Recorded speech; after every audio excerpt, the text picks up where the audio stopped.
Hey learners, welcome back to grammar short. आज की इस वीडियो में हम सीखने वाले हैं कुछ और important helping verbs. Will be able to, may, might, may have और माइट हैव। ये हेल्पिंग वर्ब्स हमें फ्यूचर एबिलिटी, पॉसिबिलिटी, परमिशन या पास्ट चांसेस को एक्सप्रेस करने में मदद करते हैं। हम इनका यूज डेली लाइफ सेंटेंसेस को इंग्लिश में ट्रांसलेट करके करेंगे। तो चलिए शुरू करते हैं। Let's start with the helping verb will be able to. Will be able to का यूज तब होता है जब हम कोई काम फ्यूचर में कर पाएंगे, यानी future ability. Now let's see how we use will be able to in daily life sentences.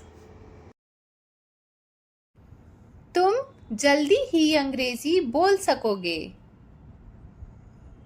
You will be able to speak in English very soon. बच्चा कुछ दिनों में ही अच्छी तरह से चल सकेगा।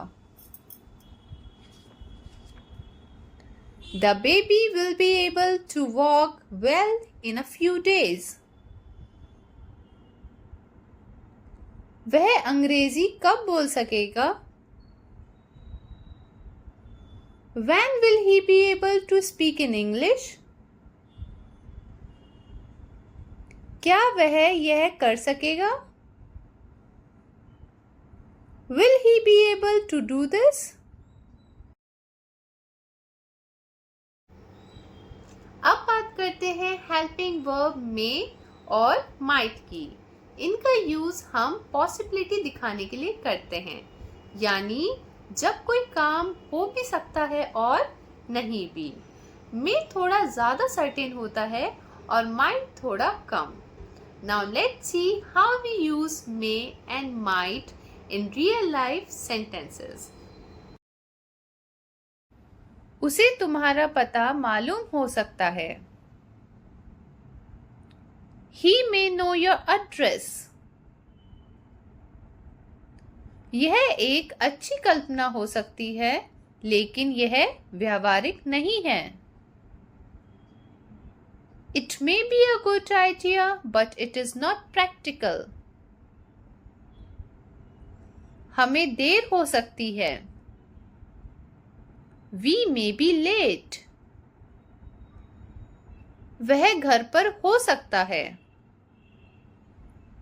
He may be at home. क्या मैं अंदर आ सकता हूँ? May I come in? माँ, क्या मैं तैरने जाऊं? May I go swimming, Mom? क्या मैं यहाँ बैठ सकता हूँ? May I sit here? क्या मैं अब जा सकता हूँ? May I go now?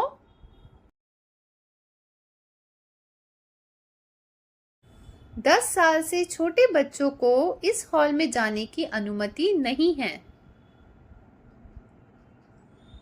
Children under 10 may not go in this hall.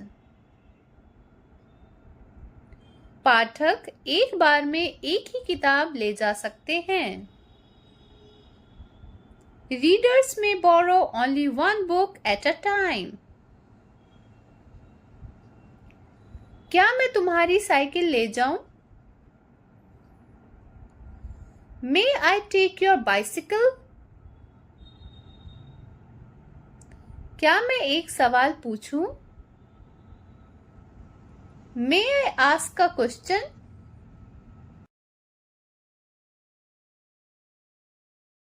परमेश्वर आपकी सहायता करें।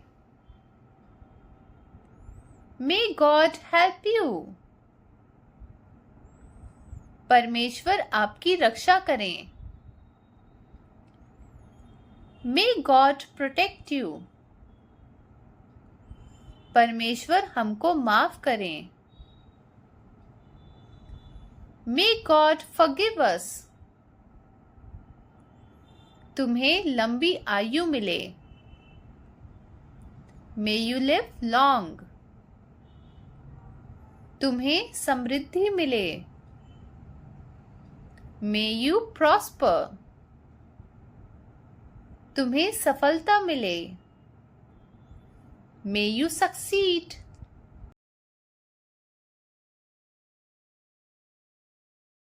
वह शायद भूखा होगा. He might be hungry. उसे इस बारे में कुछ जानकारी हो सकती है. He might have some knowledge about this. मुझे समय मिला तो मैं वहां जा सकता हूं. I might go there if I get time. उसके यहाँ आने की संभावना है.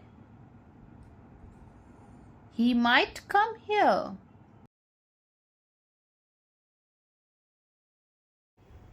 Now let's learn may have और might have का use.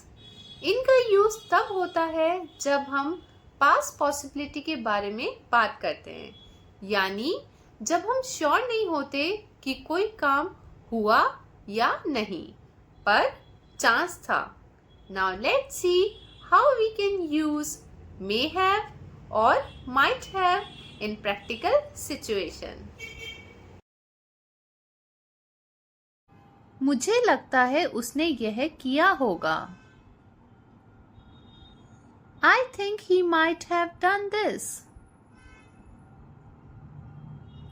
वह अब तक वहां पहुंच चुका होगा, ऐसी संभावना है. He might have reached there by now. शायद वह तुम्हारा पता भूल चुका होगा. He might have forgotten your address.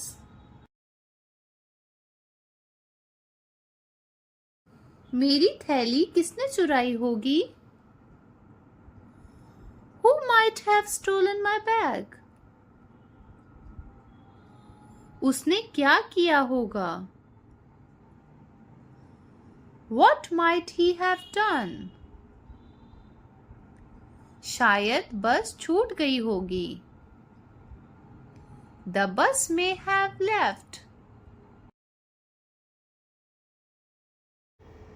तो लर्नर्स, आज हमने सीखा कैसे यूज करते हैं will be able to, may, might और may have, might have.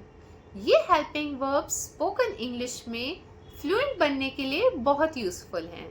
If you found this video helpful, don't forget to like, share and subscribe for more.